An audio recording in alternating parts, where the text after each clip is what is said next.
اقتصادی، صنعتی و کشاورزی و اجتماعی راهنمای جامعه خانه امید تاجیکان دنیا. ما تاجیکستانی آزاد و صاحب اختیار.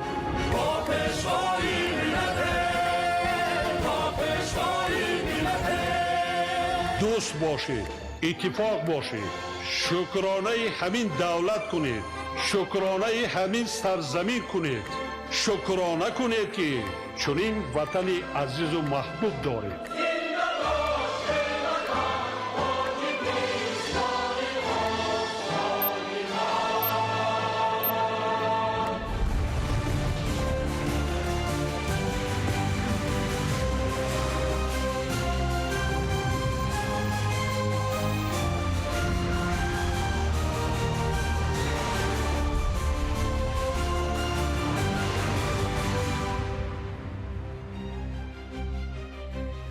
ассалому алайкум бинандаҳои гиромӣ.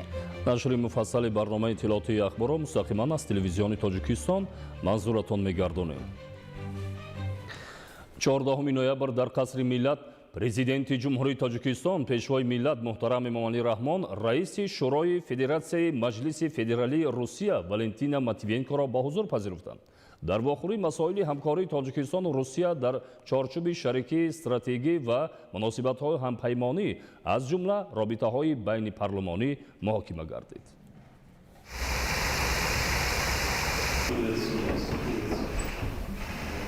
Уважаемая Валентина Ивановна, приветствую вас в Таджикистане и желаю вам приятного пребывания в нашей стране.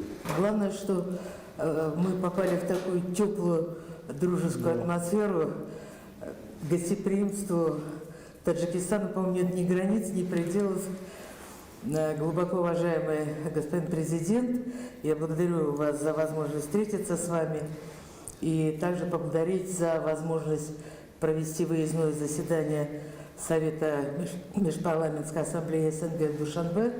В этом году Таджикистан является председателем в СНГ и по всем общим оценкам очень успешное председательство Таджикистана. Прошло очень много мероприятий различных органов СНГ, и мне кажется символично, что и Межпарламентская ассамблея СНГ в этот год тоже проводит свое выездное заседание в Таджикистане. Хочу поблагодарить Рустама Эмомали за очень серьезную подготовку, хорошие условия для работы, внимание, гостеприимство. Просто нет слов, чтобы найти слова благодарности. Накануне разговаривал с Владимиром Владимировичем, он просил вам передать привет, наилучшие пожелания, очень тепло вспоминал свой государственный визит в Душанбе и оценил его как очень успешный, результативный. Действительно, наши команды поработали, не только состоялись конструктивные переговоры, но и подписан солидный пакет документов российско-таджикских, направленный на дальнейшее углубление и расширение нашего многопланового, многостороннего сотрудничества. Мы со своей стороны, парламенты, мы обсуждали это вчера на встрече с Рустамом Эмомали, мы сделаем все для законодательного обеспечения принятых решений там, где это необходимо. И сделаем это быстро, синхронизируем наши действия, чтобы достигнутой договоренности как можно быстрее заработали. Вы знаете, как мы ценим отношения между нашими странами, между нашими народами. И последние годы достигнут такой серьезный прогресс. дар қасри миллат президенти ҷумҳурии Тоҷикистон пешвои миллат муҳтарам Эмомалӣ Раҳмон роҳбарони ҳайатҳои парлумонии кишварҳои иштирокдори иттиҳоди давлатҳои мустақилро ки барои иштирок дар кори ҷаласаи ассамблеяи байнипарлумонии иттиҳод ба Тоҷикистон ташриф оварданд ба ҳузур пазируфтанд.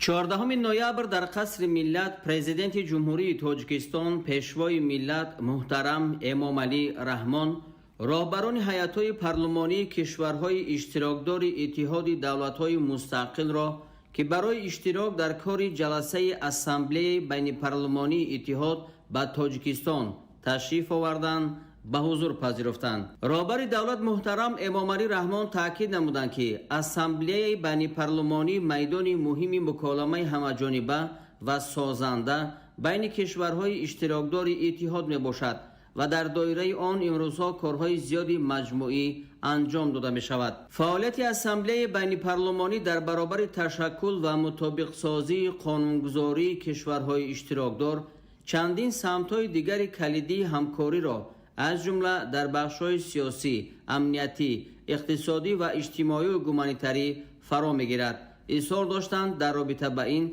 پرزیدنت کشور محترم امامعلی رحمان. سرور دولت محترم امامعلی رحمان همچنین ابراز نمودند که در این سمت‌ها امکان و ذخیره‌ها فراوان است که از آنها به طور ثمرناک به نفع مردمانمان استفاده نماییم. پرزیدنت کشور محترم امامعلی رحمان از شورابینی‌های سطح بلند برگزار کرده تاجیکستان در دوره ریاست در اتحاد دولت‌های مستقل از جمله همایش سران دولت‌های اشتراکدار اتحاد دولت‌های مستقل واخوری دوم سران دولت‌ها در قالب آسیای مرکزی روسیه که در ماه اکتبر همین سال در شهر دوشنبه برگزار گردید یادآور شدند. با تاکید محترم امامعلی رحمان در دوره ریاست تاجیکستان در اتحاد دولت‌های مستقل بیش از 100 چهاره‌بینی گوناگون سطح با شمول جلسه اسامبله بین پارلمانی اتحاد دولت‌های مستقل که امروزها در پایتخت تاجیکستان شهر دوشنبه برگزار می‌گردد گذرانده شدند. از روند رشد همکاری بین پارلمانی کشورهای اشتراکدار اتحاد دولت‌های مستقل در همه سطح و زینه‌ها اظهار قناعتمندی کرده شد. علاقه‌مندی و آمادگی تاجیکستان به ادامه همکاری مشترک در دایره دیگر ساختارهای روابط بین پارلمانی از جمله اتحاد بین پارلمانی، اسامبله بین پارلمانی، سازمان عهدنامه امنیت دستجمعی و دیگر ساختارها تاکید گردید. در فراورد سخن محترم امامعلی رحمان از راهبران پارلمان‌های کشورهای اشتراکدار اتحاد دولت‌های مستقل جهت تحکیم هرچه بیشتر همکاری بین دولتی در همه ساحه‌ها از جمله در مبارزه با چنین خوف و خطرهای معاصر به مانند تروریسم و افراطگرایی، تندگرایی دینی، تهدیدهای کیبری، قاچاق مواد مخدر و دیگر ظهورات جنایتکاری فرامرزی دعوت نمودند. امروز پرزیدنت جمهوری تاجیکستان پیشوای ملت محترم امامعلی رحمان کادرهایی که با وظیفه‌های وزیر رشد اقتصاد و سودا و راهبران نمایندگی‌های دیپلماتی جمهوری تاجیکستان در یک قطار کشورهای خارجی تعیین گردیدند برای صحبت به حضور پذیرفتند.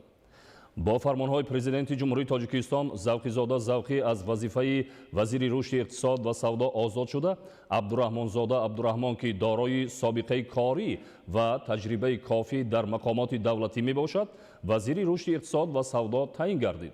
همچنین با فرمانهای پرزیدنت جمهوری تاجیکستان سفیران فوق‌العاده و مختار جمهوری تاجیکستان در ایالات متحده آمریکا، جمهوری فرانسه، جمهوری استرالیا، جمهوری ایتالیا و با رازیگی پرزیدنت جمهوری تاجیکستان کنسول‌های گنرالی کشور در یک قطار ولایت‌ها و شهرهای فدراسیون روسیه از حساب کادرهای دارای تجربه و سابقه کاری و جوابگو به طلبات معاصر تعیین گردیدند.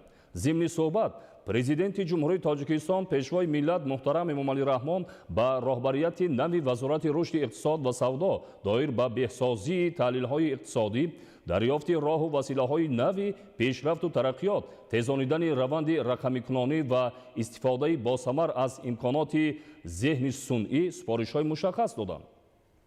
با کادرهای با وظیفه‌های راهبری کننده در ساختارهای وزارت کارهای خارجی تعیین شده دستور دادند که ضمن اجرای وظیفه‌های خدمتی منفعت دولت و ملت، حفظ حقوق و آزادی‌های انسان و شهروندان را در خارج کشور در مد اول گذارند.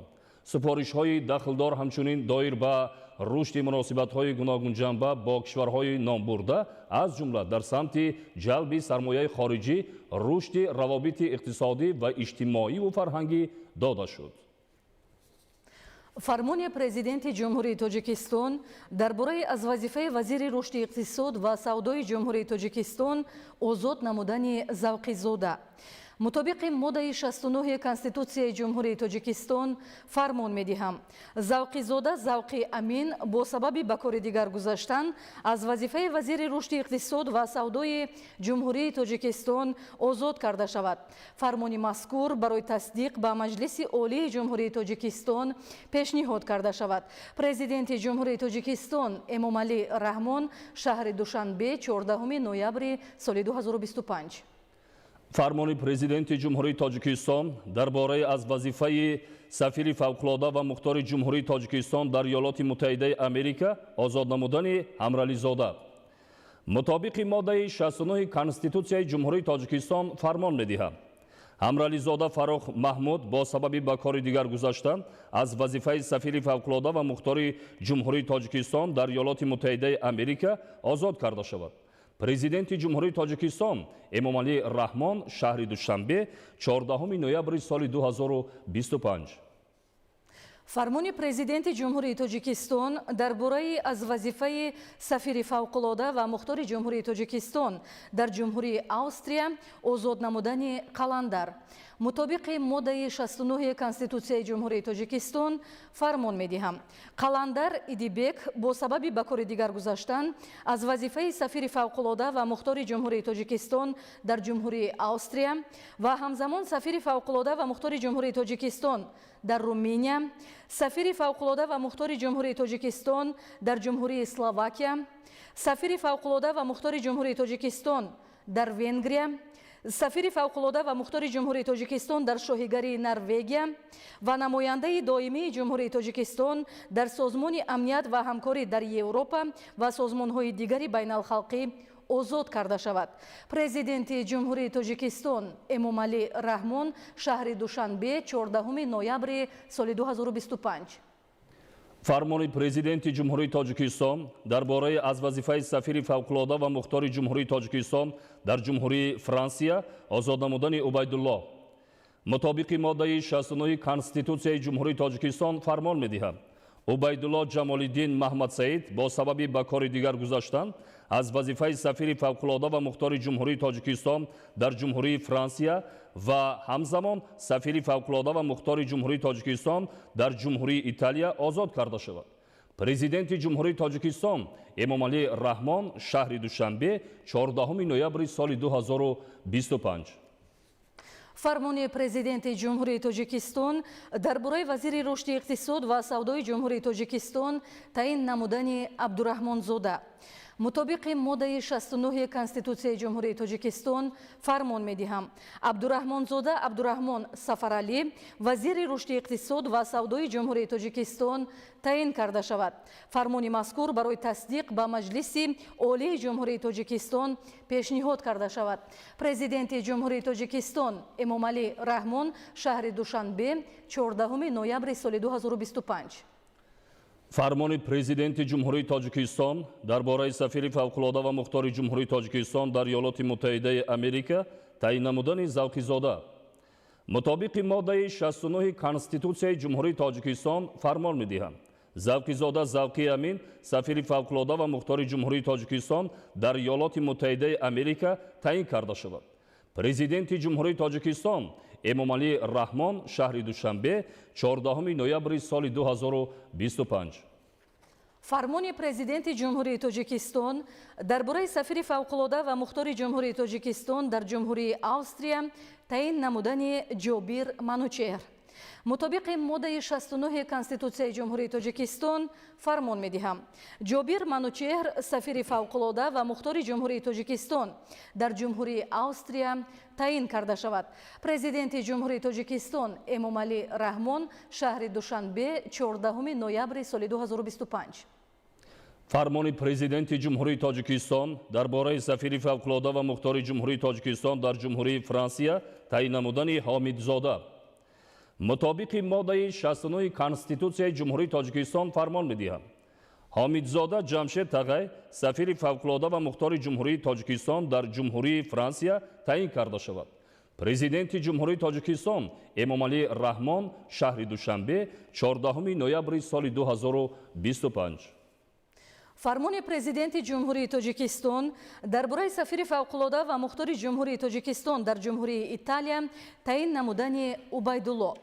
мутобиқи моддаи 69 Конститутсияи ҷумҳурии тоҷикистон фармон медиҳам Убайдулло Ҷамолиддин Маҳмадсаид, сафири фавқулода ва мухтори ҷумҳурии тоҷикистон дар ҷумҳурии Италия таъин карда шавад.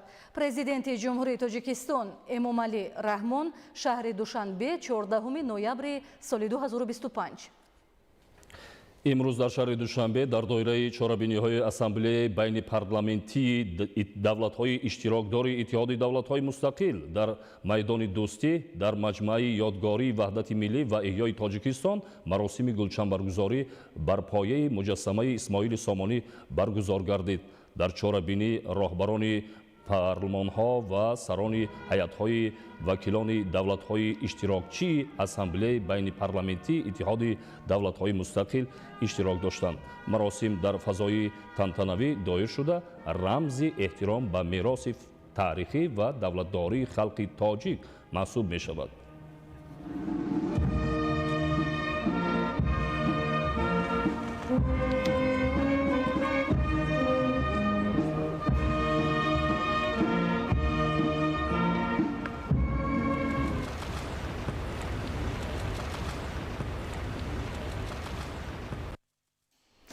چهاردهم نوامبر در تالار مدور بینای مجلس عالی جلسه 59 پلنری اسامبله بین پارلمانتی دولت‌های اشتراکدار اتحادیه دولت‌های مستقل برگزار گردید که در کار آن رئیس مجلس ملی مجلس عالی جمهوری تاجیکستان رئیس شهر دوشنبه محترم رستم امامعلی اشتراک و سخنرانی نمودند. 14 ноябр дар толори мудаввари бинои маҷлиси олӣ ҷаласаи 59 пленарии ассамблеяи байнипарламентии давлатҳои иштирокдори иттиҳоди давлатҳои мустақил баргузор гардид ки дар кори он раиси маҷлиси миллии маҷлиси олии ҷумҳурии тоҷикистон раиси шаҳри душанбе муҳтарам рустами эмомалӣ иштирок ва суханронӣ намуданд. дар толори даромадгоҳи бинои маҷлиси олӣ меҳмонони олиқадрро раиси маҷлиси миллии маҷлиси олии ҷумҳурии тоҷикистон раиси шаҳри душанбе муҳтарам рустами эмомалӣ як самимона пазироӣ намуданд. барои иштирок дар ҷаласаи мазкур раиси шӯрои ассамблеяи байнипарламентии давлатҳои иштирокчии иттиҳоди давлатҳои мустақил раиси шӯрои федератсияи маҷлиси федералии федератсияи Русия Валентина Матвиенко раиси шӯрои маҷлиси миллии ҷумҳурии Беларус Наталья Качанова раиси сенати олии маҷлиси ҷумҳурии Узбекистон Танзила Нарбаева раиси сенати парламенти ҷумҳурии Қазоқистон Маулен Ашимбаев муовини раиси миллии маҷлиси ҷумҳурии Озарбойҷон Зияфет Аскеров муовини раиси маҷлиси миллии ҷумҳурии Арманистон Рубен Рубинян муовини котиби генералии шӯрои ассамблеяи байнипарламентӣ намояндаи ваколадори Жогорку Кенеши ҷумҳурии Қирғизистон Шабданбек Алишев ва раиси кумитаи маҷлиси Туркманистон Сердар Гаипов ба бинои маҷлиси олӣ ташриф оварданд. ҷаласаи 59 пленарии ассамблеяи байнипарламентии давлатҳои иштирокдори иттиҳоди давлатҳои мустақил ба кори худ оғоз кард ки дар ифтитоҳи он раиси маҷлиси миллии маҷлиси олии ҷумҳурии тоҷикистон раиси шаҳри душанбе муҳтарам рустами эмомалӣ суханронӣ намуданд. муҳтарам рустами эмомалӣ ҳамтоёни худ роҳбарони ҳайатҳо аъзои ҳайатҳои расмии парламентҳои кишварҳоро ки ба тоҷикистон ташриф овардаанд самимона хайрамақдам гуфтанд. раиси маҷлиси миллии маҷлиси олии ҷумҳурии тоҷикистон раиси шаҳри душанбе муҳтарам рустами эмомалӣ таъкид доштанд ки тоҷикистон дар ҳошияи раёсати худ дар иттиҳоди давлатҳои мустақил ба рушди робитаҳои байнипарламентӣ аҳамияти хоса медиҳад. зикр гардид ки ассамблеяи байнипарламентии иттиҳоди давлатҳои мустақил таи беш аз 30 сол ба сифати минбари муҳими мубодилаи таҷриба, ҳамоҳангсозии tashabbusҳои қонунгузорӣ ва таҳияи қарорҳои ба таҳкими ҳамкории байни давлатҳои аъзои созмон нигаронидашуда фаъолият менамояд. дар замони чолишҳои нави глобалӣ ба монанди тағйирёбии иқлим, таҳдидҳои амниятӣ, хавфҳои рақамӣ ва оқибатҳои буҳронҳои ҷаҳонӣ нақши дипломатияи парламентӣ беш аз пеш муҳиму муассир мегардад. Дар ҷаласаи пленарии ассамблея иштирокдорон як қатор масъалаҳои муҳимро оид ба такмили механизмҳои ҳуқуқӣ ва ҳамоҳангсозии қонунгузориҳои миллӣ мавриди баррасӣ қарор доданд. тибқи рӯзномаи ҷаласа аз рӯи лоиҳаҳои санадҳои ҳуқуқии намунавӣ дар бахшҳои иқтисод, тандурустӣ, амният ва мубориза бо терроризм, инчунин ташаббусҳо оид ба таҳкими ҳамкорӣ дар соҳаҳои гуманитарӣ ва иҷтимоӣ, муҳокимаҳо ва табодули андеша сурат гирифт. изҳори итминон карда шуд, ки қабули ин ҳуҷҷатҳо заминаи муносиби ҳуқуқиро барои татбиқи лоиҳаҳои муштарак ва барномаҳои дарозмуддати ҳамкорӣ байни кишварҳоро дар фазои иттиҳод фароҳам меорад. идомаи ахбор. дар китобхонаи миллии тоҷикистон таҳти раёсати муовини сарвазири ҷумҳурии тоҷикистон раиси комиссияи ҷумҳуриявии озмун Дилрабо Мансурӣ ҷаласаи ситоди даври чоруми озмуни ҷумҳуриявии фуруғи субҳи доноӣ китоб аст баргузор гардид. гузориши ҳамкорони мо дар ин хусус. ضمن برگزاری چهاربینی معاونی سروزیر جمهوری تاجیکستان دلربا منصوری تاکید نمودند که تحلیل‌ها نشان می‌دهند آزمون مذکور برای جلب جامعه به کتابخانه و آن مرحله به مرحله به یک مجرای دائمی تبدیل یافت. در آزمون جمهوریوی فروغ صبح دانایی کتاب است توجه زیادی داوطلبان به این آزمون ما را وادار می‌سازد که در روند تأمین شفافیت و خوب برگزار گردیدن آن از تمام واسطه‌ها استفاده نماییم. تأکید گردید که در سال 2025 در دور یکم آزمون جمهوریوی فروغ صبح دانایی کتاب است 352,042 نفر شرکت ورزیدند. نسبت به سال 2024 تعداد اشتراکچیان دور یکم 100,776 نفر زیاد شده است. از تعداد 352,042 نفر اشتراکچیان دور یکم آزمون در سال 2025 235,840 نفرشان خوانندگان مؤسسه‌های تحصیلات عمومی بودند. طبق آمار پیشنهاد نموده ولایت و شهر و ناحیه‌ها در دور دوم آزمون 58,250 نفر اشتراک نموده 3,619 نفر 2,772 زن به دور سوم و 432 نفر و 3 نفر تاجیکان برون مرزی به دور جمهوریوی راه خط گرفتند. تاکید گردید که آمادگی به دور چهارم آزمون خوب جریان داشته بهر در سطح بلند برگزار شدن آن تدبیرهای سودمند اندیشیده شده است. در آخر هیئت جلسه ستاد آزمون جمهوریوی فروغ صبح دانایی کتاب است قرارهای داخلدار و جهت در سطح بلند برگزار شدن دور نهایی آزمون قبول نمودند.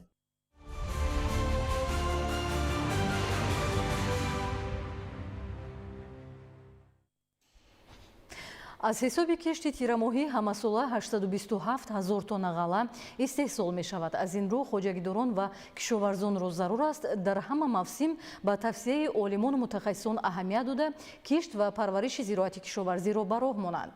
дар шаҳри ҳисор семинари илми амалии минтақавӣ дар мавзӯи роҳҳои таъмини сифати шудгор, татбиқи технологияҳо ва вусъатбахшӣ ба кишти тирамоҳӣ баргузор гардид. ҳикматулло Назарзода гузориш медиҳад.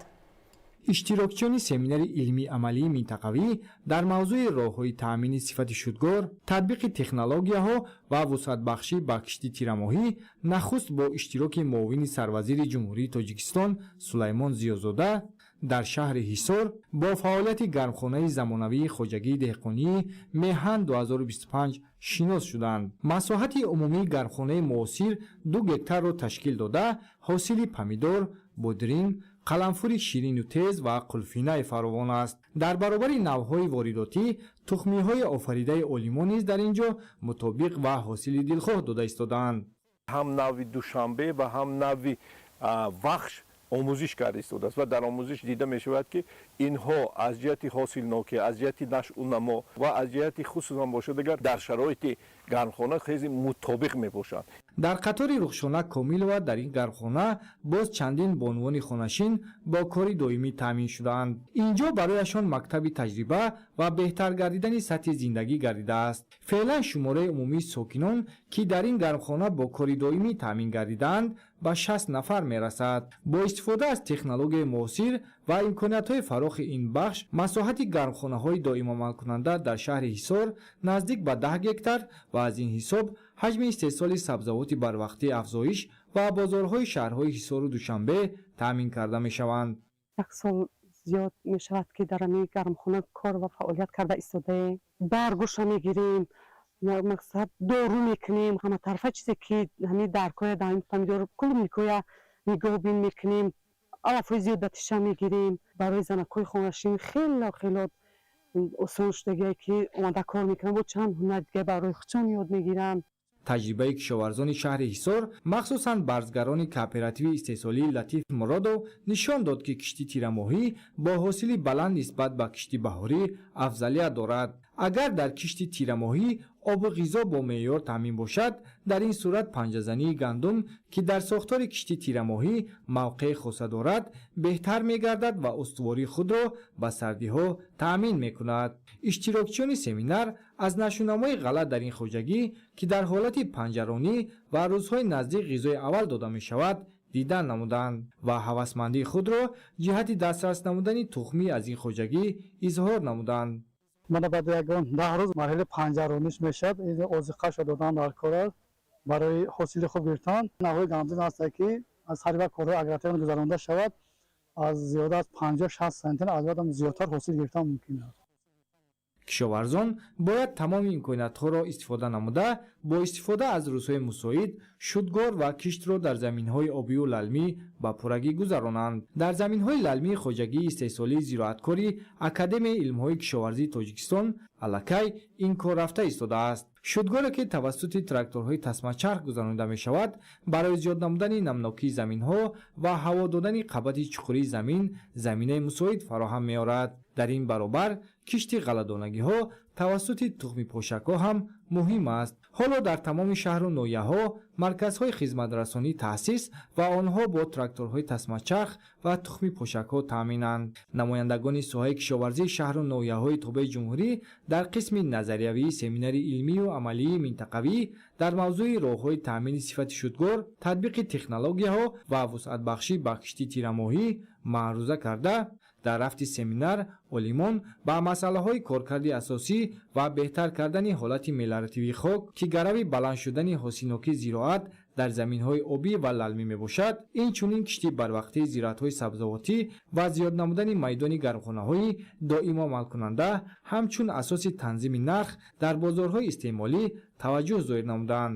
муовини сарвазири ҷумҳурии тоҷикистон ҳолати воқеии рафти ҷамъоварии ҳосили зироатҳои кишоварзӣ ва ҷараёни корҳои кишоварзиро соҳа ба соҳа тибқи маълумотҳои оморӣ дар шаҳру ноҳияҳои марбута таҳлилу баррасӣ намуда масъулини соҳаро вобаста ба ҷамъоварии ҳосили боқимондаи кишоварзӣ дар саҳро, таъмини кишти тирамоҳии зироатҳо ва дигар самтҳои кишоварзӣ вазифагузорӣ намуд.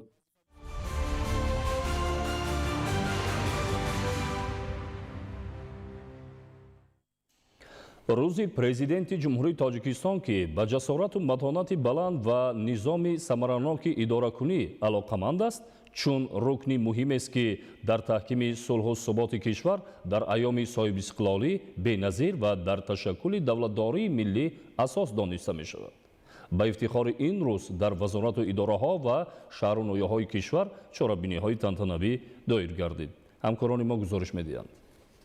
дар суди олии иқтисодии ҷумҳурии тоҷикистон ба муносибати рӯзи президенти ҷумҳурии тоҷикистон ҳамоиш доир гардид ки дар он роҳбарият ва кормандони соҳа ширкат варзиданд. дар чорабинӣ иброз шуд ки дар ҳамин рӯз тақдирсозиву муайянкунандаи рушди минбаъдаи бомароми тоҷикистон марҳилаи нави муҳими идораи давлатӣ, яъне тибқи конститутсияи давлати соҳибихтиёр дар ҷумҳурии тоҷикистон шакли идоракунии президентӣ оғоз ёфта, президенти интихоб ба иҷрои вазифа ва ҳамин рӯз шурӯъ намудааст. мансаби президентӣ муқаррароти конститутсионӣ буда дар конститутсияи ҷумҳурии тоҷикистон тартиби шартҳои ба ин мансаби олии ҳимояи давлатӣ интихоб шудан ва лаҳзаи ба фаъолият шурӯъ намудани президент муқаррар гардидааст. президенти ҷумҳурии тоҷикистон муҳтарам эмомалӣ раҳмон низ аз ҷумлаи чунин шахсиятҳои барҷаста мебошад ва аз маҳбубияти хосаи мардум бархурдоранд. бо мақсади сазовор ва шоиста ҷашн гирифтани рӯзи президент дар вазорати нақлиёти ҷумҳурии тоҷикистон ҷаласаи тантанавӣ доир гардид. изҳор карда шуд ки дар ҳадифи ҷашнҳои миллӣ ворид гардидани рӯзи президент зарурати таърихӣ буда на танҳо маънои эҳтиром ба шахсияти барҷастаест ки тамоми ҳастии худро барои суботу амният, пешрафти кулли соҳаҳои кишвар ва зиндагии осудаи мардум сарф менамояд, балки нишонаи шинохт ва арҷгузорӣ ба арзишҳои миллии халқи тоҷик аст. таъкид гардид ки иҷлосияи 16 шӯрои олии ҷумҳурии тоҷикистон ки аз 16 то 2 декабр идома ёфт, гурӯҳҳои мухолифро ба ҳам овард, ба оғози давлатдории навини тоҷикон асоси воқеӣ гузошт. ҳамбастагиву якдилии мардумро тарғиб намуда, тақдири давлати тоҷикистон ва мардуми тоҷикро муайян намуд. 31 соли амали шакли идораи президентӣ дар кишвар собит намуд, ки интихоби роҳи идоракунии президентӣ баёнгари иштироки фаъолонаи иродаи халқ дар ҳокимияти давлат ва демократикунонии ҷомеаи тоҷикистон аст. хизматҳои шоёни президенти ҷумҳурии тоҷикистон муҳтарам Эмомалӣ Раҳмон ҳамчун ҷонфидои ватан ва мардум дар бунёди давлати демократӣ, таҳкими рукнҳои давлатдорӣ, баландбардоштани иқтисодиёти кишвар дар раванди созандагию бунёдкориҳо ва маҷмуан дар ҳаёти осуда ва шоистаи мардуми кишвар калидӣ мебошад. имрӯз бузургтарин сиёсатмадорону шахсиятҳои шинохтаи ҷаҳон таҷрибаи сулҳофарӣ ва давлатсозии президенти ҷумҳурии тоҷикистон муҳтарам Эмомалӣ Раҳмонро эътироф намуда, tashabbusҳои ҷаҳонии роҳбари давлатро ҷонибдорӣ менамоянд, зеро ин tashabbусҳо аҳамияти инсондӯстона дошта, татбиқи онҳо барои ояндаи неку дурахшони аҳли башар равона гардидааст. гиромӣ доштани рӯзи президент бори дигар назар кардан ба таърихи гузаштаи худ, таҳлили амиқу беғаразонаи ҳодисаҳое ки аз сари мардуми тоҷик гузашт, арз гузоштан ба сулҳи пойдор ва заҳмату ҷонбозиҳое ки ба осонӣ ба даст наомадаанд мебошад. зимни ҷаласа изҳори итминон карда шуд, ки имрӯз вақт чун довари бузург нишон дод, ки тарзи давлатдорӣ бо роҳи идоракунии президентӣ интихоби дуруст ва оқилонаи мардуми тоҷикистон аст. ҳамасола рӯзи 16 ноябр мувофиқи қонуни ҷумҳурии тоҷикистон дар бораи рӯзи ид ҳамчун рӯзи президенти ҷумҳурии тоҷикистон ҷашн гирифта мешавад.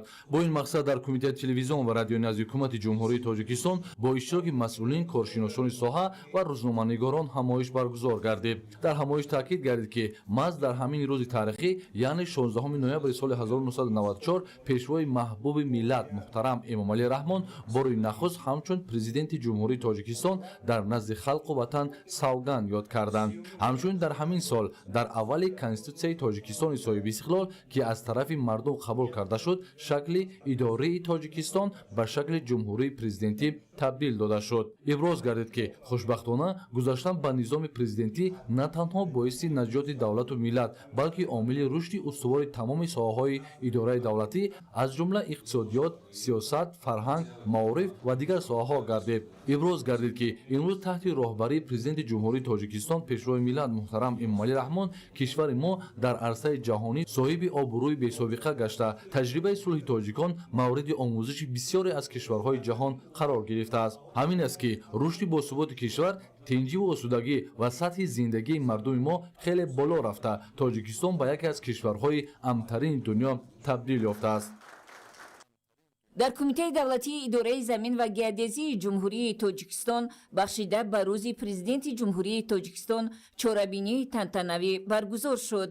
нахуст роҳбарияти кумитаи давлатӣ доир ба аҳамияти ин сана ва хизматҳои шоёни таҳсини сарвари давлат дар самти барқарорсозии сохти конститутсионӣ расидан ба сулҳу суботи кишвар баромад намуда таъкид карданд, ки пешвои миллат президенти ҷумҳурии тоҷикистон муҳтарам Эмомалӣ Раҳмон аз зумраи он шахсиятҳои бузурге маҳсуб меёбанд, ки на танҳо дар ташаккули рушди навини давлатдорӣ ва созандагию бунёдкорӣ, балки барои баландбардоштани шаъну шараф ва нуфузи миллатамон корҳои зиёдеро ба анҷом расониданд. дар ин чорабинӣ ҳамзамон доир ба дастовардҳои солҳои соҳибистиқлолии кишвар, рушдунумӯи мамлакат дар дилхоҳ бахшу соҳа дар зарфи солҳои соҳибистиқлолӣ ширкатдорон баромад намуда, дар саргаҳи ин ҳама тадбири нек нақши президенти ҷумҳурии тоҷикистон муҳтарам Эмомалӣ Раҳмонро назаррас арзёбӣ намуданд.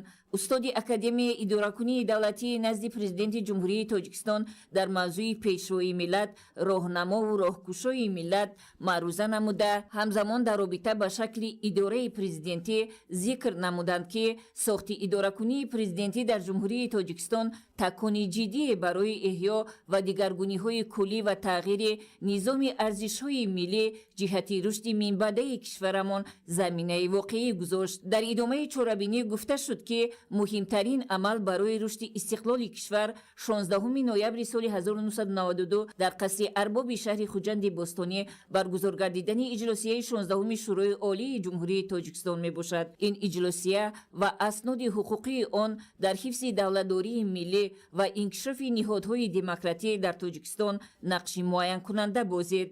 бузургтарин ва муҳимтарин нақши иҷлосия барои халқи тоҷик ҳамин буд ки он ҳамчун анҷумани саодати миллат тавонист мардумро ба ҳам оварда умеду боварҳоро барои сулҳ ва таъмини суботи сиёсӣ таҳким бахшад. кормандони кумитаи ҳифзи муҳити зисти назди ҳукумати ҷумҳурии тоҷикистон низ рӯзи президенти ҷумҳурии тоҷикистонро бо баргузор намудани ҳамоиши илмӣ ҷашн гирифтанд. дар ҳамоиш кормандони кумита ва намояндагони касбу кори гуногун иштирок намуданд. баромадкунандагон таъкид карданд ки таҷрибаи муҳим эмомалӣ раҳмон ҳамчун пешвои маҳбуби тоҷикон ва президенти сулҳофар дар таҳкими ҳокимияти давлатӣ ва пойдории истиқлолу ваҳдати миллӣ барои мо як мактаби бузурги ҳаёт ва сабақи нотакрори давлату давлатдорӣ, марҳалаи ибратомӯзи расидан ба сулҳу ваҳдати миллӣ, як қадами ҷиддӣ рӯ овардан ба нақшаҳои азими офарандагӣ мебошад ки ҳадафҳои бузурги он бо тақдири наслҳои оянда пайвастаанд. ин раванд инқилоби арзишманду таърихӣ буда дар ҳаёти иқтисодию сиёсӣ ва иҷтимоии мамлакат дар сиёсати серҷабҳа ва бо барори пешрои миллат иртиботи ногусастанӣ дорад ва ба устувории рукнҳои давлатдорӣ мусоидат карда нерӯҳои солиму пешбарандаро ба таҳризии фардои боз ҳам осудаи обод ҳидоят менамояд. дар фарҷоми ҳамоиш миёни иштирокчиёни он мубодилаи афкор сурат гирифт. бо ёдовариҳо аз дастовардҳои пурифтихор дар кумитаи хоҷагии манзилию коммуналии назди ҳукумати ҷумҳурии тоҷикистон низ бо иштироки роҳбарият, аҳлизиё ва кормандон ҳамоиши тантанавӣ баргузор шуд. таъкид гардид ки ин саҳнаи таърихӣ дар сиёсатномаи миллат саҳифаи беназир ва фарогирро бо муҳимтарин ва арзишмандтарин аснод ҷо намудааст. дар маҷлиси тантанавӣ рӯзи президентро қадами устувор дар роҳи рушди истиқлолияти ватан арзёбӣ намуданд. иброз гардид ки ба ин васила бо ҷасорату корнамоиҳои фарзандони фидокори миллат инкишофи давлат таъмин карда шуд. ҳамин тариқ бо ҳамовозӣ ва маърифати азалии мардуми тоҷик ки таҳкими истиқлоли давлатиро таъмин намуд, ҷумҳурии тоҷикистон бо татбиқи ҳадафҳои самаранӯки руш дар арсаи байналмилалӣ мақоми шоиста пайдо кард. дар ҳамоиш зикр шуд ки назари кӯтоҳ ба таърих аз рӯи марҳилаҳои тайшуда дастовардҳо ва ояндаи дурахшони давлатдориро бозгӯ мекунад. рӯзи президенти ҷумҳурии тоҷикистон дастовардҳои замони соҳиби истиқлолӣ аз ҷумла падидаҳои пурифтихор ки бо санаҳои таърихӣ ва ташаббусҳо вобаста аст, имрӯз ҳадафи бунёдкоронаи сокинонро дучанд мегардонад. ҷумҳурии тоҷикистон бо таҷрибаи давлатсозӣ хосан низоми устувори давлатдории миллӣ бо таҳкими пояҳои сохти конститутсионӣ шакли муосирро пеш гирифта дар шакли идоракунии президентӣ ба муваффақиятҳо ноил гардид. маҳз бо такя ба иродаи қавии мардум ва дастовардҳои назарраси замони соҳиби истиқлолӣ ки бо ифтихори ҳамагон эҳсос мешавад, дар тоҷикистон рӯзи президент чун намунаи возеҳи самараи шакли муваффақи идоракунӣ таҷлил мегардад. президенти ҷумҳурии тоҷикистон меъмори давлатдории миллӣ ва рамзи саодати халқи тоҷик таҳти ҳамин унвон бо ибтикори хадамоти иҷроӣ назди ҳукумати ҷумҳурии тоҷикистон бо ҳамбастагии иттифоқи нависандагони тоҷикистон ҳамоиши тантанавӣ доир шуд. зимни баргузории чорабинӣ иброз гардид ки таҷлили рӯзи президенти ҷумҳурии тоҷикистон барои миллати тоҷик рӯзи ба ҳамоӣ, саодату сарбаландӣ ва фатҳу зафари миллати тоҷик аст. дар идомаи ҳамоиш таъкид карда шуд ки президенти ҷумҳурии тоҷикистон имрӯз идеали воқеии мардуми сарбаланди кишвар қарор гирифта фаъолияти пурсамар, сиёсати созанда ва иқдоми наҷиби пешвои миллат муҳтарам эмомалӣ раҳмон сармашқи фаъолияти кори ҳар як фарди худогоҳи миллат гардида мо ба ҳисси баланди ватандӯстӣ ва ифтихори миллӣ ҳамчун фарзанди содиқи ин сарзамин ҷиҳати ҳимояи марзу буми давлат ва арзишҳои илмию дастовардҳои замони истиқлоли кишвар талош меварзем. дар интиҳо барномаи фарҳангӣ иборат аз суруду таронаҳои ватандӯстона пешкаши иштирокчиён гардид. имрӯз бо ташаббуси хадамоти алоқаи назди ҳукумати ҷумҳурии тоҷикистон ҳамоиши тантанавӣ бахшида ба рӯзи президенти ҷумҳурии тоҷикистон таҳти унвони президент меъмори сулҳ, ваҳдат ва рушди устувори кишвар баргузор гардид. дар ҳамоиш кормандони хадамоти алоқа, роҳбарони зерсохторҳо, намояндагони ширкатҳои мобилӣ, провайдерҳои интернетӣ ва меҳмонон аз вазорату идораҳои гуногуни давлатӣ ширкат варзиданд. дар чорабинӣ нақши ниҳоди президентӣ дар таъмини зиндагии шоистаи шаҳрвандон, таҳкими пояҳои истиқлолият, рушди илм ва технологияи муосир, инчунин рушди нерӯи инсонӣ муҳим арзёбӣ гардид. гуфта шуд, ки ҳукумати кишвар рушди технологияи муосир, рақамисозии хизматрасониҳо ва амнияти рақамиро дар қатори афзалиятҳои стратегӣ қарор додааст. зикр шуд, ки баъди ба даст овардани истиқлолияти давлатии 6 ноябри соли 1994 интихоботи президенти ҷумҳурии Тоҷикистон баргузор гардид ва муҳтарам Эмомалӣ Раҳмон, раиси вақти шӯрои олии ҷумҳурии Тоҷикистон аз ҷониби халқ президенти ҷумҳурии Тоҷикистон интихоб гардида 16 ноябри ҳамон сол ба халқу давлат савганд ёд намуданд. аз ҳамон рӯз эътиборан ҷомеаи Тоҷикистон шакли идоракунии президентиро пеша кард ва имрӯз натиҷаи ин шакли идоракунӣ дар ободию пешрафти давлат ва тараққиёти бемайлони соҳаҳои иқтисодию иҷтимоии мамлакат бар аъло намудор аст. иброз гардид, ки бо манзури эҳтирому эътирофи фазилати сиёсатмадориву давлатдории навини мамлакат, таъмини сулҳу ваҳдату ягонагии мардуми сарзамин ва болоравии нуфузу мақоми Тоҷикистони соҳибистиқлол дар арсаи байналмилалӣ, ки ин дастовардҳо ба салоҳиятнокиву фаъолияти босамари президенти ҷумҳурии Тоҷикистон вобастагӣ доранд, дар қонунгузории давлатдориамон 16 ноябр рӯзи президент пазируфта шудааст. ба ифтихори истиқбол аз рӯзи 16 ноябр рӯзи президенти ҷумҳурии Тоҷикистон дар дастгоҳи марказии қушунҳои сарҳадии Кумитаи давлатии амнияти миллии ҷумҳурии Тоҷикистон конференсияи илмӣ баргузор карда шуд. дар ҳамоиш гуфта шуд, ки истиқбол аз рӯзи президенти ҷумҳурии Тоҷикистон рамзӣ буда барои миллати тоҷик аҳамияти хоса дорад, зеро ибтидо аз ҳамин рӯзи тақдирсозу муайянкунандаи рушди минбаъдаи бомароми Тоҷикистон марҳилаи нави муҳими давлатӣ, яъне тибқи конститутсияи давлати соҳибихтиёр дар ҷумҳурии Тоҷикистон идоракунии президентӣ оғоз ёфтааст. инчунин арз шуд, ки дар роҳи расидан ба сулҳу ваҳдати миллӣ дар Тоҷикистон нақши фарзанди фарзонаи миллат президенти ҷумҳурии Тоҷикистон муҳтарам Эмомалӣ Раҳмон басобузург аст. маҳз шахсияти пешвои миллат буд, ки халқи тоҷик аз парокандагӣ наҷот ёфт ва то охирин гуреза ба ватан баргашт. аз ин ҷост, ки хизматҳои бузурги роҳбари олии кишвар муҳтарам Эмомалӣ Раҳмонро дар роҳи давлатдории навин, бақову пояндагии сарзамин мардуми тоҷик ҳаргиз фаромӯш нахоҳад кард. ба муносибати солгарди иҷлосияи 16-уми шӯрои олӣ ва рӯзи президенти ҷумҳурии Тоҷикистон дар саридораи геологияи назди ҳукумати ҷумҳурии Тоҷикистон чорабинӣ баргузор гардид. гузаштан ба низоми президентӣ дар Тоҷикистон барои таъмини осудагӣ, расидан ба худшиносӣ, ташаккули давлатдории миллӣ ва таҳкими истиқлоли давлатӣ боис шуд. роҳбарияти саридораи геологияи назди ҳукумати ҷумҳурии Тоҷикистон таъкид намуд, ки рӯзи президент дарси худшиносӣ ва ташаккули ваҳдати миллист. бо хизматҳои шоёни президенти ҷумҳурии Тоҷикистон, пешвои миллат муҳтарам Эмомалӣ Раҳмон, миллати тоҷик аз саодати рӯзафзун баҳравар шуд, давлат дар арсаи байналмилалӣ нуфузи баланд пайдо кард ва имрӯз миллат ба сӯи ояндаи дурахшон гомҳои устувор мегузорад. дар солҳои истиқлолии давлатӣ барномаҳои рушди соҳа қабулу татбиқ гардиданд. тадқиқотҳои геологӣ дар гӯшаҳои гуногуни кишвар ба роҳ монда шуд. малакаи касбии кадрҳои ҷавон баланд гардид ва мақоми Тоҷикистон дар харитаи захираҳои стратегӣ дар Осиёи марказӣ ва ҷаҳон мустаҳкам шуд. натиҷаҳо дар ин самт бо дастгирию таваҷҷӯҳи ҳукумати ҷумҳурии Тоҷикистон ба даст омаданд. имрӯз соҳаи геология ба марҳилаи нави рушд ноил шудааст ва оянда аз пешрафти дучанду афзуншавии дастовардҳо мужда дода хоҳад шуд. дар палатаи ҳисоби ҷумҳурии Тоҷикистон бахшида ба рӯзи президент таҳти унвони президент кафили сулҳу ваҳдати миллӣ бо иштироки масъулин ва кормандон чорабинии тантанавӣ баргузор гардид. зимни баргузории чорабинӣ иброз гардид, ки имрӯзҳо мардуми тоҷик бо ифтихор рӯзи президенти ҷумҳурии Тоҷикистонро ҳамчун рӯзи хештаншиносӣ ва ғурури миллӣ дар фазои сулҳу субот ҷашн мегиранд. ҳама ин тантанаҳо ҳамгироӣ, якдилию муттаҳидӣ ва сарҷамии миллату давлат аз ташаббусҳои хастанопазири пешвои миллат муҳтарам Эмомалӣ Раҳмон дарак медиҳад. тазаккур дода шуд, ки халқи тоҷик бо роҳбарию роҳнамоии пешвои миллатдӯст ва бедордилу оқил ба идеяҳои баланди давлатдории миллӣ ва ин рӯзи пуршарафу пур аз ифтихор расид.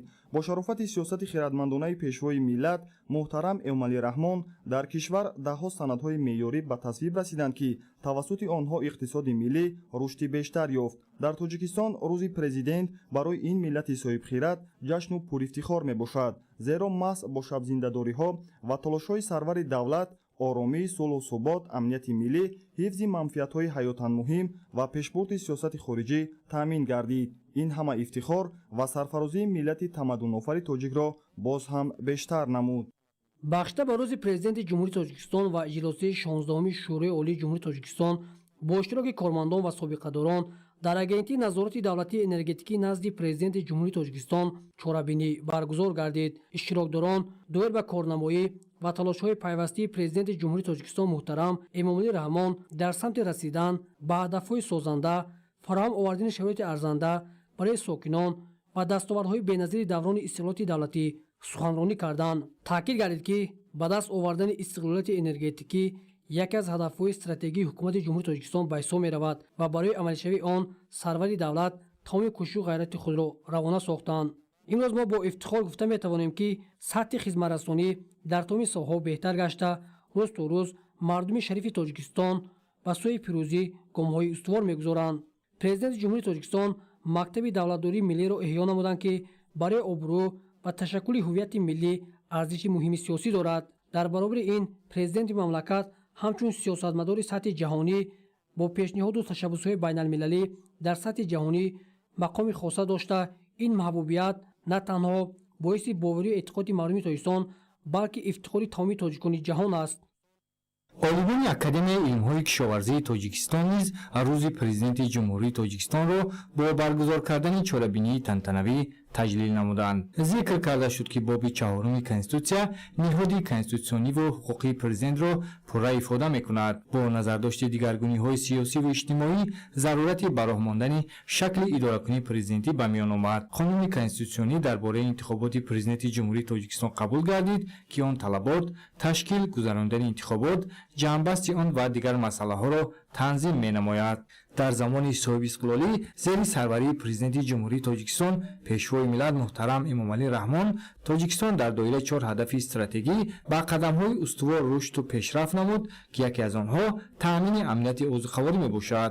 зикр гардид ки олимони академияи илмҳои кишоварзии тоҷикистон низ дар заминаи офаридани навъҳои тухмӣ ба иқлим мутобиқ типу зотҳои чорво ва дигар дастовардҳои илмӣ дар татбиқи ин ҳадафи стратегӣ нақши назаррас гузошта истоданд. дар донишгоҳи миллии тоҷикистон бахшида ба рӯзи президент ва иҷлосияи 16-уми шӯрои олии ҷумҳурии тоҷикистон таҳти унвони эмомалӣ раҳмон пешво ва ифтихори миллат ҳамоиш баргузор гардид. дар ҳамоиш масъулини донишгоҳи миллии тоҷикистон, кумитаи иҷроияи ҳаракати ваҳдати миллӣ ва эҳёи тоҷикистон ва омӯзгорону донишҷӯён иштирок намуданд. зимни ҳамоиш иброз гардид ки сарнавишт дар як замони пурталотум ва ҳалокатбор ба миллати тоҷик шахсиятеро эҳдо кард ки тавонист роҳи наҷоти ӯро пайдо намояд. ин шахсият президенти ҷумҳурии тоҷикистон пешвои миллат муҳтарам эмомалӣ раҳмон мебошад. гуфта шуд ки бо ташаббуси пешвои миллат муҳтарам эмомалӣ раҳмон низоми нави ҳуқуқи миллӣ ҳамчун таҳкурсии бинои давлати нав ба роҳ монда шуд.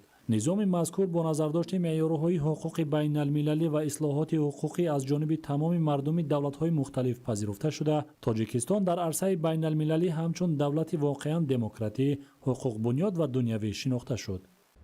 бахшида ба рӯзи президенти ҷумҳурии тоҷикистон дар корхонаи воҳиди давлатии роҳи оҳани тоҷикистон низ бо иштироки масъулин ва кормандони соҳа ҳамоиши тантанавӣ баргузор гардид. иброз шуд ки ин рӯзи таърихӣ таҷассумгари орзую омоли неки мардум, кафили сулҳу оромӣ, меҳру муҳаббат, адолату шафқат, хираду пешрафт ва ваҳдату ҳамдилии ҷомеа мебошад. бо манзури эҳтирому эътирофи фазилати сиёсатмадориву давлатдории навини мамлакат, таъмини сулҳу ваҳдату ягонагии мардуми сарзамин ва болоравии обрӯю нуфузи мақоми тоҷикистони соҳибистиқлол дар арсаи байналмилалӣ ки ин паёмадҳо дар маҷмӯъ ба салоҳиятнокиву фаъолияти босамари президенти ҷумҳурии тоҷикистон муҳтарам эмомалӣ раҳмон вобастагӣ доранд, дар қонунгузории давлатдории кишвар 16 ноябр рӯзи президент пазируфта шуд. имрӯз ба ифтихори рӯзи президенти ҷумҳурии тоҷикистон дар хадамоти гумруки назди ҳукумати ҷумҳурии тоҷикистон маҷлиси тантанавӣ баргузор гардид. дар чорабинии масъулини хадамоти гумрук, сардорони воҳиҳои сохторӣ, ҳайати шахсӣ, ҳамчунин олимону омӯзгорон иштирок намуданд. зимни баргузории чорабинӣ иброз гардид ки таҷлил аз рӯзи президент нишонаи эҳтирому эътирофи мардум аз хизматҳои шоёни пешвои миллат муҳтарам эмомалӣ раҳмон дар роҳи эъмори давлати соҳибихтиёру демократӣ, таъмини сулҳу суботи сартосарӣ, рушди бемайлони тамоми бахшҳои иқтисодиву иҷтимоии ҷумҳурӣ мебошад. дар идома иштирокчиёни чорабинӣ вобаста ба аҳамияти идоракунии давлати президентӣ, нақши президент дар таъмини сулҳу ваҳдат ва рушди минбаъдаи давлатдорӣ изҳори андеша намуданд. таъкид карда шуд ки натиҷаи сиёсати хиратмандонаи пешвои миллат муҳтарам Эмомалӣ Раҳмон ба бор овардани сулҳу оштӣ ва таъмини суботи пойдор мебошад.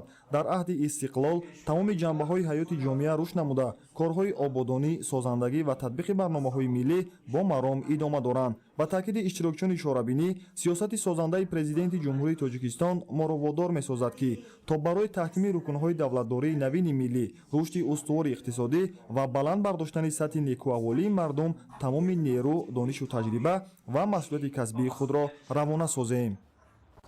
дар прокуратураи генералии ҷумҳурии Тоҷикистон чорабинии тантанавии кормандони мақомот бахшида ба солгарди иҷлосаи 16-уми шӯрои олии ҷумҳурии Тоҷикистон ва рӯзи президенти ҷумҳурии Тоҷикистон баргузор гардид. дар чорабинӣ қайд карданд ки иҷлосаи 16-уми шӯрои олии ҷумҳурии Тоҷикистон ки 16 ноябри соли 1992 дар шаҳри Хуҷанд баргузор гардид, яке аз муҳимтарин рӯйдод дар таърихи сиёсии кишвар маҳсуб меёбад. дар ин иҷлосияи таърихӣ ҷаноби олӣ муҳтарам Эмомалӣ Раҳмон, раиси шӯрои олии ҷумҳурии Тоҷикистон ва раҳбари давлат интихоб шуда ба рисолати таърихии худ оғоз намуданд. таҳти роҳбарии раиси шӯрои олӣ бошхӯрдани давлат ва парокандагии миллат пешгирӣ гарда ҷиҳати баровардани ҷомеа аз буҳрони сиёсӣ, иқтисодӣ, фарҳангӣ ва маънавӣ тадбирҳои зарурӣ андешида шуданд. самтҳои асосии сиёсати дохилӣ ва хориҷии кишвар муайян карда шуда барои ҳамкориҳои судманд бо кишварҳои ҷаҳон ва ташаккули қонунгузории миллӣ дар асоси ҳуқуқи байналмилалӣ заминаҳо гузошта шуданд. 6 ноябри соли 1994 дар шароити ниҳоят душвори таърихӣ интихоботи президенти ҷумҳурии Тоҷикистон баргузор гардида, дар он шаҳрвандони мамлакат бо боварию эътимод ва умед ба ояндаи дурахшони кишвар муҳтарам Эмомалӣ Раҳмонро ба ин вазифаи басо муҳиму пурмасъул якдилона интихоб намуданд. дар идомаи суханронӣ прокурори генералии ҷумҳурии Тоҷикистон изҳор карданд ки бо шарофати сиёсати хиратмандонаи роҳбари давлат ҷиҳати фаъолияти самараноки мақомоти прокуратура заминаҳои устувори ҳуқуқӣ ташаккул ҷои он дар низоми мақомоти давлатӣ муайян ва ваколатҳои он дақиқ карда шуд. сохтори мақомоти прокуратура мунтазам такмил дода шуда, он бо шумораи зарурии кормандон, биноҳои маъмурӣ, воситаҳои нақлиёт ва таҷҳизоти замонавӣ таъмин гардид. солгарди иҷлосаи 16-уми шӯрои олии ҷумҳурии Тоҷикистон ва рӯзи президентро сокинони шарафманди ноҳияи Данғара бо шукргузорӣ аз синҷиву осоиштагӣ ва ифтихори ватандорӣ таҷлил намуданд. чорабинӣ дар бинои қасри фарҳанги ноҳия бо намоишу муаррифии асарҳои пешвои миллат оғоз гардид. дар ҷамъомад масъулини мақомоти иҷрои ҳокимияти давлатӣ, кормандони ташкилоту муассисаҳо ва хонандагону дигар фаъолон ширкат намуданд. гуфта шуд ки рӯзи президент аз ҷумлаи саҳифаҳои тиллоии таърихи мардуми шарафманди Тоҷикистон аст. бо роҳбарии пешвои миллат, халқи тоҷик роҳи субут, пешрафт ва нуру маърифатро интихоб кардааст ки ин кафолати таҳкими ваҳдату истиқлол ва адолат мебошад. ёдовар шуданд ки 15 апрели соли 2016 маҷлиси намояндагони маҷлиси олии ҷумҳурии Тоҷикистон ба қонуни ҷумҳурии Тоҷикистон дар бораи рӯзҳои ид тағйирот ворид намуд ки тибқи он 16 ноябр дар мамлакат ҳамчун рӯзи президенти ҷумҳурии Тоҷикистон таҷлил карда мешавад. тағйирот ба қонуни мазкур бо назардошти саҳми арзандаи пешвои миллат, президенти ҷумҳурии Тоҷикистон муҳтарам Эмомалӣ Раҳмон дар ташаккули давлатдории навини кишвар, эҳёи давлати миллӣ, таъмини сулҳу ваҳдат ва баланд бардоштани нуфузу эътибори Тоҷикистон дар арсаи байналмилалӣ таҳия гардидааст. ҳамчунин зикр гардид ки иҷлосияи таърихии 16-уми шӯрои олӣ барои барқарорсозии сохти конститутсионии кишвар ва давлати демократӣ ва ҳуқуқбунёду дунявии Тоҷикистон оғози устувор бахшид ва заминаи нахустини ҳамдигарфаҳмиву ризояти миллӣ ва сулҳи тоҷиконро фароҳам овард. дар идомаи ин ҷамъомади бошукӯҳ аҳли фарҳанги ноҳия бо саҳнаҳои ибратбахш ва рақсу сурудҳои дилнишини тараннумгари ватандорӣ хотири иштирокчиёнро болида гардониданд. дар донишгоҳи давлатии Данғара бахшида ба рӯзи президент ва солгарди иҷлосияи 16-уми Шӯрои Олии Ҷумҳурии Тоҷикистон ҳамоиши бошукӯҳ баргузор карда шуд. Зикр гардид, ки иҷлосияи 16-уми Шӯрои Олии Ҷумҳурии Тоҷикистон, ки аз 16 ноябр то 2 декабри соли 1992 дар қасри арбоби шаҳри Хуҷанд баргузор шуд, яке аз чорабиниҳои муҳим ва сарнавиштсози таърихи навини давлатдории тоҷикон ба шумор меравад. Ин иҷлосия дар шароити ҳассоси сиёсиву иҷтимоӣ баргузор шуда ба барқарорсозии сохти конститутсионӣ, таҳкими сулҳу ваҳдат ва рушди минбаъдаи кишвар замина гузошт. Бо вуҷуди мушкилоти зиёд, иҷлосия тавонист пояҳои сулҳро гузорад, ки ин худ як дастоварди бузурги сиёсиву фалсафӣ маҳсуб меёбад. сулҳ, ки ҳамчун як арзиши олии инсонӣ шинохта шудааст, дар доираи ин иҷлосия на танҳо як ҳадаф, балки як василаи расидан ба адолат ва баробарии иҷтимоӣ мебошад. ин нуқтаи назар ба куллӣ равиши нави ҳалли низоъҳоро дар ҷомеаи тоҷикон муаррифӣ кард. интихоб гардидани рӯзи президенти ҷумҳурии Тоҷикистон 16 ноябр ба шахсияти барҷастаи таърихии миллати тоҷик, пешвои миллат муҳтарам Эмомалӣ Раҳмон рабт дорад, зеро ҳамчун бунёдгузори давлати соҳибистиқлоли Тоҷикистон, сулҳ ва ваҳдати миллӣ бо мақсади тақвияти асосҳои сохтори конститутсионии ҷумҳурии Тоҷикистон, истиқлолияти давлатӣ ва тамомияти арзӣ, якпорчагии ватан, суботу пойдории давлати Тоҷикистон, таҳкими демократия, таъмини рушди иқтисодӣ, иҷтимоӣ ва фарҳангӣ, ки дар иҷлосияи 16-уми Шӯрои Олии Ҷумҳурии Тоҷикистон сарвари давлат интихоб гардида марбут мебошад. дар охири ҳамоиш аз ҷониби дастаи ҳунарии донишгоҳ саҳнаҳои ҷолиб ва суруду таронаҳои дилнишин, ки инъикосгари осоиштагии миллати тоҷик ва таронумгари сулҳу ватандӯстӣ буд, пешкаши ҳозирин гардонида шуд. иҷлосияи 16-ум пайғомовари сулҳ ва созандагӣ таҳти ҳамин унвон дар муассисаи давлатии таълимии коллеҷи тиббии шаҳри Кӯлоб ба номи Раҳмонзода Раҳматулло Азиз доир ба солгарди иҷлосияи 16-уми Шӯрои Олӣ ва рӯзи президент бо иштироки устодону донишҷӯёни таълимгоҳ ва намояндагони дигар ниҳодҳои давлатӣ чорабинии ҷашнӣ баргузор шуд. нахуст бо нишони эҳтиром ба арзишҳои миллӣ, рушди соҳаи илму маориф ва таваҷҷӯҳи рӯзафзуни ҷавонон барои иштирок дар мусобиқаҳои гуногуни сатҳи ҷумҳуриявӣ намоиши дастовардҳои илмиву варзишии донишҷӯён пешниҳод гардид. зимни баромад иштирокдорон вобаста ба таърихи давлатдории тоҷикон ва ҳаводиси пуртазоди охири асри бистум изҳори ёдоварӣ намуда, баргузории иҷлосияи 16-уми Шӯрои Олиро муҳимтарин рӯйдоди таърихӣ дар бунёди давлати навини демократӣ унвон карданд. ҳамзамон доир ба шакли нави давлатдории президентӣ, ки асоси таъмини оромиву суботи сартосарӣ ба ҳамоии мардум, вусъати бунёдкориву созандагӣ ва расидан ба дигаргуниҳои куллӣ дар ҳама самтҳои хоҷагии халқи мамлакат дониста мешавад, маърузаҳо пешниҳод намуданд. дар идомаи чорабинӣ ба як зумра омӯзгорон барои маҳфили идонаро шаҳомати бештар бахшида, барои иштирокдорон фазои фараҳбахшро фароҳам сохт. ба муносибати солгарди иҷлосияи 16-уми Шӯрои Олӣ ва рӯзи президент дар ноҳияи Мир Саид Алӣ Ҳамадонӣ як зумра чорабиниҳои ҷашнӣ дар муассисаву ташкилотҳои гуногуни давлатӣ доир гардид. ҷараёни чорабинии идона дар толори муассисаи фарҳангии филармонияи мардумии ноҳия бо иштироки намояндагони мақомоти иҷроияи ҳокимияти давлатӣ, роҳбарону кормандони сохторҳои гуногун, сарбозону афсарони қисмҳои низомӣ, меҳмонони расмӣ ва дигар фаъолони ноҳия идома ёфта, аз ҷониби иштирокчиён маърузаҳо пешниҳод гардид. баромадкунандагон роҷеъ ба муҳимияти ин санаи сарнавиштсоз ва нақши пешвои миллат муҳтарам Эмомалӣ Раҳмон дар таҳкими ҳокимияти конститутсионӣ ва эъмори давлати соҳибистиқлолу демократӣ андешаронӣ намуданд. таъкид шуд, ки иҷлосияи 16-уми Шӯрои Олии Ҷумҳурии Тоҷикистон барои бунёди ҷомеаи демократӣ ва ҳуқуқбунёду ягона асос ва заминаи воқеӣ ба вуҷуд овард. ҳамзамон бахшида ба таҷлили рӯзи президент ва иҷлосияи 16-уми Шӯрои Олии Ҷумҳурии Тоҷикистон дар бинои Кумитаи иҷроияи Ҳизби Халқии Демократии Тоҷикистон конференсияи илмии назариявӣ баргузор карда шуд. оғози конференсия бо муаррифӣ ва намоиши асарҳои пешвои миллат шурӯъ гардид. дар идома аснои баромади иштирокдорон изҳор карда шуд, ки арҷ гузоштан ба таърих ва хизматҳои шоистаи фарзандони фарзонаи миллат василаи ифтихори миллӣ буда, насли ҷавонро барои шинохти арзишҳои муҳими давлатдорӣ раҳнамоӣ мекунад. иҷлосияи 16-уми Шӯрои Олӣ ва рӯзи президент бо ҳам тавъам буда, таҷлили ҳамасолаи он дар мамлакат нишони возеҳи соҳибихтиёриву мустақилияти давлати озоду соҳибистиқлоли Тоҷикистон ва эҳтирому арҷгузории мардум ба санаҳои муҳими таърихӣ ва қадршиносӣ ба хизматҳои бузургу шоёни президенти кишвар мебошад. дар ноҳияи дусия қатор чорабиниҳои ҷашнӣ бахшида ба рӯзи президенти ҷумҳурии Тоҷикистон ва иҷлосияи 16-уми Шӯрои Олӣ, ки дар таърихи давлатдории навини тоҷикон саҳифаи тақдирсоз маҳсуб меёбад, баргузор гардид. Нахуст дар китобхонаи марказии ноҳия конференсияи илмии адабӣ таҳти унвони президент кафили сулҳу ваҳдати миллӣ доир гардид. Иброз шуд ки фароҳам гардидани чунин шароит барои гузаштани кишвар ба марҳилаҳои барқарорсозии иқтисодиёт ва оғози корҳои созандагию бунёдкорӣ заминаи боэътимод гузошт. Таҷрибаи пешвои миллат дар таҳкими ҳокимияти давлатӣ ва пойдории истиқлолу ваҳдати миллӣ барои мо як мактаби бузурги ҳаёт ва сабақи нотакрори давлату давлатдорӣ, марҳилаи ибратомӯзи расидан ба сулҳу ваҳдати миллӣ мебошад. Ҳамзамон бахшида ба ин санаи таърихӣ дар саҳни толори қасри фарҳанги ноҳия намоиши ҳунарҳои мардумӣ ва намунаи асарҳои пешвои миллат ба тамошо гузошта шуд.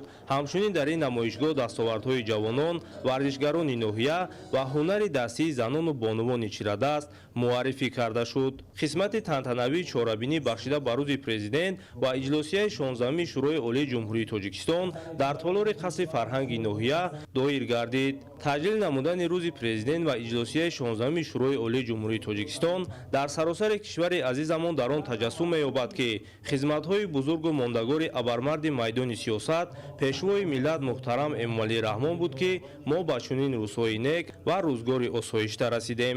Дар охир баҳри болидароҳии иштирокчиён барномаи консертии омоданамудаи бахши фарҳанги ноҳия ки саршор аз сурудҳои тараннумгари истиқлолу ватандорӣ буд пешниҳоди ҳозирин гардонида шуд. дар доираи таҷлил аз рӯзи президент ва солгарди навбатии баргузории иҷлосияи 16-уми Шӯрои Олии Ҷумҳурии Тоҷикистон дар шаҳри Леваканд роҳпаймоии идона бо иштироки васеъи кормандони ташкилоту муассисаҳо баргузор гардид. Иштирокчиёни роҳпаймоӣ бо шиору овезаҳо таҳти унвонҳои «Президенти мо, ифтихори мо», «Президент кафили сулҳу субот» қадамзанӣ намуда аз фазои сулҳу амният ва рушди устувори кишвар изҳори қаноатмандӣ мекарданд. Дар идома дар донишкадаи байналмилалии Леваканти донишгоҳи байналмилалии сайёҳӣ ва соҳибкорӣ таҳти унвони нақши пешвои миллат дар таҳкими давлатдории миллӣ ва сулҳу суботи ҷовидона ҳамоиши илмӣ назариявӣ баргузор гардид. Зикр шуд ки агар ба таърихи давраи соҳибистиқлолии кишвар назар афканем, равшан менамояд ки роҳбарияти давлат дар муддати кӯтоҳи таърихӣ тадбирҳои сарнавиштсозеро амалӣ карданд. таъсис ва таҳкими давлати демократӣ, ҳуқуқбунёд ва дунявии Тоҷикистон, инчунин муаррифии кишвар ҳамчун давлати дорои тамаддуни бостонӣ аз дастовардҳои муҳим ба ҳисоб мераванд. иштирокчиёни ҳамоиш ҳамчунин таъкид карданд ки тақвияти институти президентӣ дар солҳои соҳибистиқлолии Тоҷикистон ҳамчун унсури муҳими устувории сиёсӣ ва идоракунии давлат нақши калидӣ бозид. дар қисмати ҷанбастии ҳамоиш филми мустанад оид ба саҳми роҳбарияти кишвар дар таъмини суботи ҷомеа ва зиндагии осоиштаи шаҳрвандон ба иштирокчиён намоиш дода шуд. бо ибтикори кумитаи иҷроияи ҳизби халқии демократии Тоҷикистон ва мақомоти иҷроияи ҳокимияти давлатии ноҳияи Вахш бахшида ба рӯзи президент ва 33-юми солгарди иҷлосияи 16-уми Шӯрои Олии Ҷумҳурии Тоҷикистон зери унвони пешвои мо, ифтихори мо, ҳамоиши сиёсӣ фарҳангӣ доир карда шуд. иштирокдорон зимни баромади хеш аз нақши президент дар таҳкими сулҳу субот ва оромиву осоиштагии меҳан, ҳамзамон оиди таъсиси Шӯрои Олии Ҷумҳурии Тоҷикистон ки дар шинохти соҳибдавлатии тоҷикон нақши муҳим дорад, ибрози андеша намуданд. истиқболи арзанда аз ин санаи пурифтихори таърихӣ арзгузорӣ ба хизматҳои шоёни абармарди сулҳуофари тоҷикон муҳтарам Эмомалӣ Раҳмон мебошад. гуфта шуд ки раиси тозаинтихоби Шӯрои Олии Ҷумҳурии Тоҷикистон ҳанӯз аз қадамҳои нахустини хеш ба сарҷам намудани миллати пароканда ва ба як диёри обод мубаддал гаштани мамлакат ҷаҳду талоши беандоза намуд ки имрӯз кишвари мо ҳамчун давлати соҳибистиқлолу демократӣ ва амну осоишта байни дигар давлатҳои олам муаррифӣ гардид. яке аз дастовардҳои беназири ин даврон сулҳу осоиштагии сартосарӣ дар кишвар маҳсуб ёфта бо заҳмату талошҳои фарзанди фарзонаи миллат президенти мамлакат муҳтарам Эмомалӣ Раҳмон насиби мо гардид. гуфтам ба маврид аст ки ҳар қадар аз таъсиси иҷлосияи 16-уми Шӯрои Олӣ ва ин санаи тақдирсози миллат солҳо гузашта бошад ҳам ҳамон қадар аҳамияти ин воқеаи муҳими таърихӣ зиёд гашта шӯҳрату эътибори он боло меравад ва ҳар яки моро месазад ки муҳимияти ин неъмати бебаҳоро хуб дарк карда дар пайи ҳифзу нигаҳдошти арзишҳои милливу давлатӣ бошем. ҳамчунин дар ҳамоиши идона дигар маърузатчиён бо шукргузорӣ аз соҳибистиқлолии кишвар, сулҳу осоиштагӣ ва давра ба давра рушд ёфтани соҳаҳои гуногуни хоҷагии халқ ки ин ҳама аз пешрафту саодатмандиҳо аз заҳматҳои шабонарӯзии сарвару оқилу хиратманди миллат сарчашма мегирад, ёдовар гардиданд. ҳамчунин бахшида ба ин саҳнаи фархунда ҳунармандони бахши фарҳанг бо пешниҳоди барномаҳои ҷолиби фарҳангӣ хотири иштирокчиёни ҳамоишро шод намуданд. рӯзи президенти ҷумҳурии Тоҷикистон дар ноҳияи Вахш бо шукӯҳу шаҳомати хоса баргузор гардид ки ин аз арҷгузории самимонаи сокинони ноҳия нисбат ба пешвои миллат мебошад.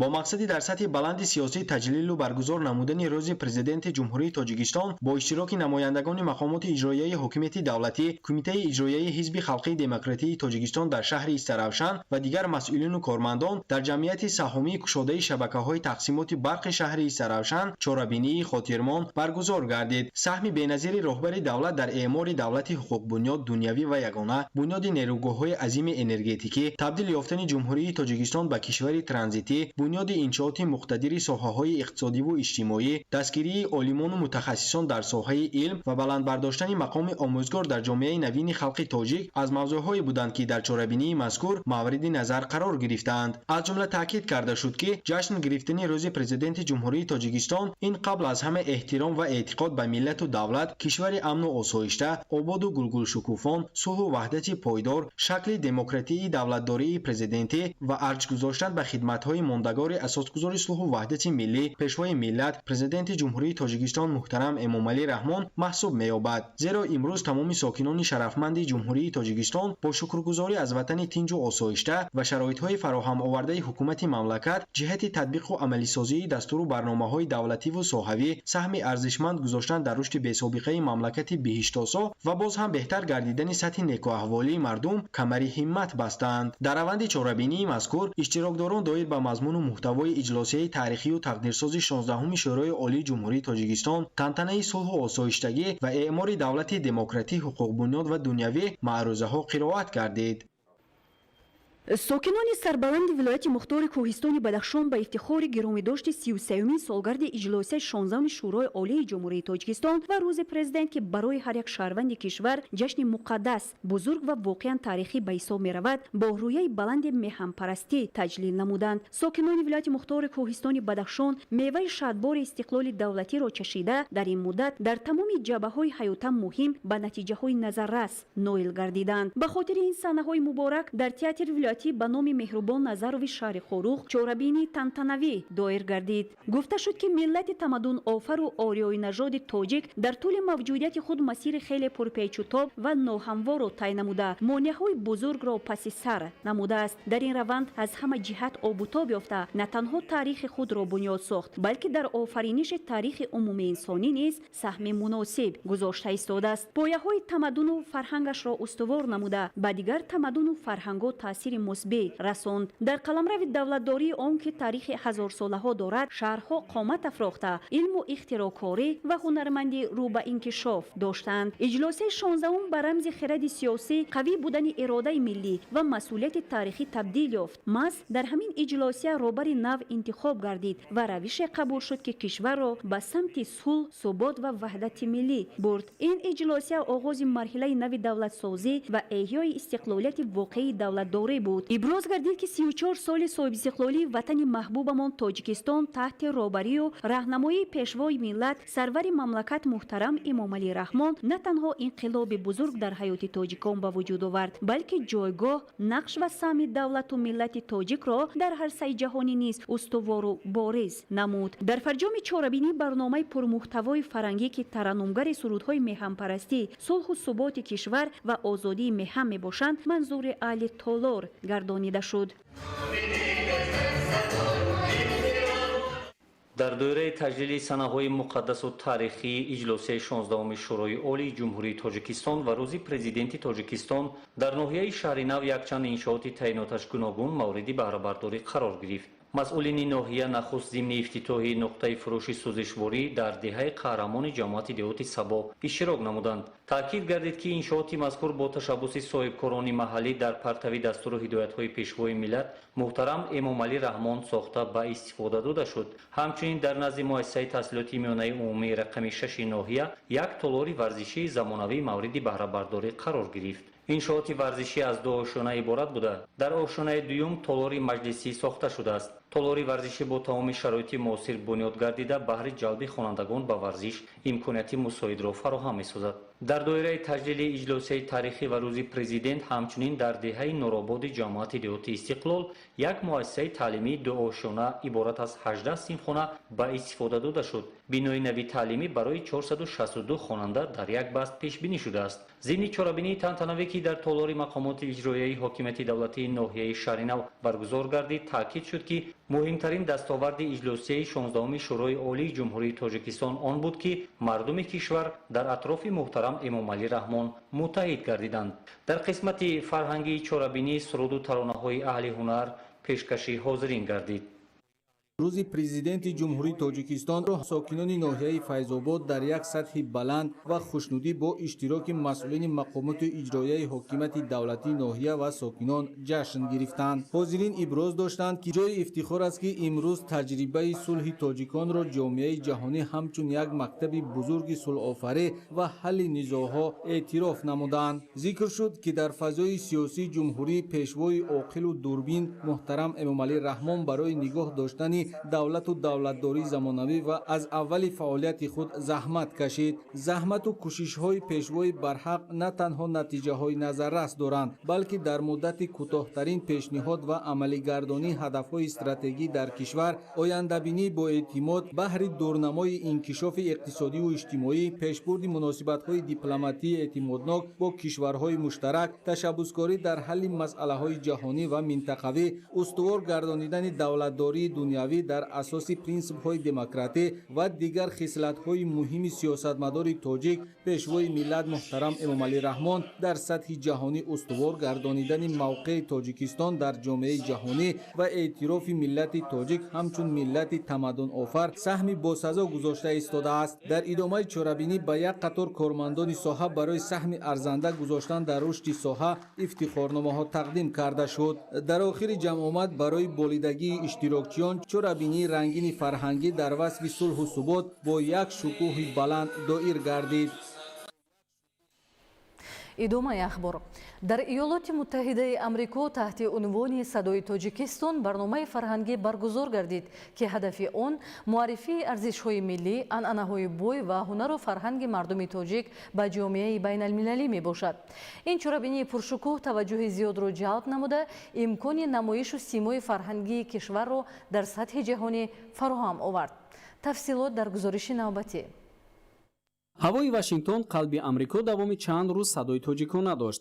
аз паси биноҳои баланд аз роҳравҳои серодан ва аз хунукии тирамоҳӣ оҳанги нарми дутор садо медоду гӯё ин лаҳзаҳо шамоли потомак бо худ нафаси кӯҳҳои тоҷикистон, ранги атлас, бӯи зардузиҳо ва гармии табассумҳои мардумии моро овардааст. дар ин рӯз ин ҷо дур аз ватан садои тоҷикон ҳаворо ранги дигар намуд, ранги меҳр, асолат ва зебоӣ.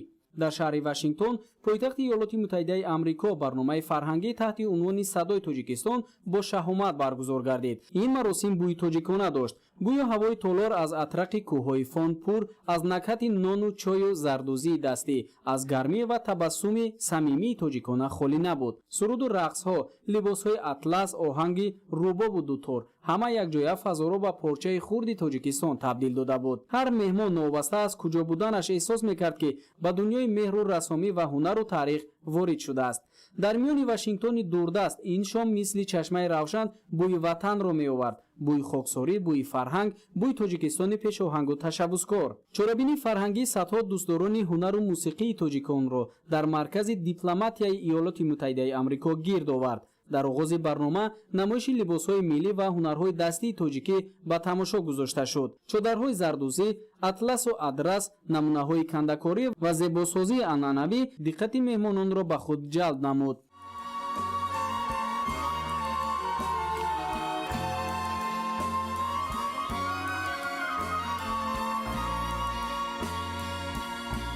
шоми фарҳангиро ҳунармандони маъруф бо суруду оҳангҳои классикӣ ва фолклории тоҷикӣ рангинтар сохтанд.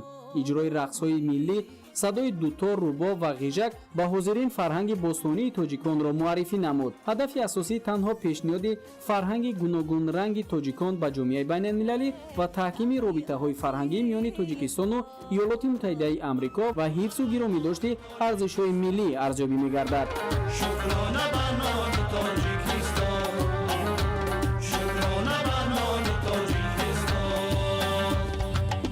барномаи фарҳангии садои Тоҷикистон дар Иёлоти Муттаҳидаи Амрико ҳамчун пули дӯстӣ ва робитаи фарҳангҳо нақши муҳим бозида ҳиссиёти гарму самимии ҳозиринро бедор сохт ва миллати соҳибтамаддуну бо фарҳанг ва дорои анъаноти асили тоҷиконро инъикос намуд. бо ҳамин барномаи фарҳангии Тоҷикистон дар Амрико тадбире ки нишони гарони фарҳанг, ваҳдат ва иқдоми нави муаррифии миллати мо дар арсаи ҷаҳон гардид, анҷом ёфт.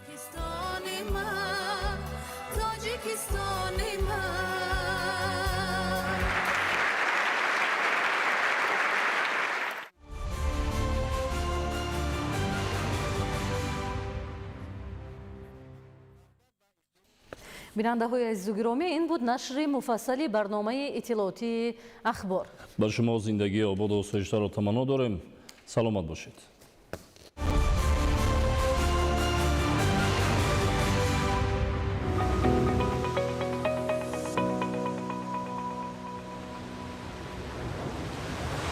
чойи сиёҳ бо ширинии махмалии манго ва аромати ҷалбкунандаи личи. тес фэнтези, фантазияи чойи пурдурахш. қаҳваи интихобшудаи арабика, таъми бой ва дурахшони қаҳваи ҷакеи 3 дар 1 ҳангоми зарурат қувва медиҳад. бо шарофати ҷакей ба ҳама чиз вақт меёбанд. корти виза голд ё виза классикро аз амонатбонк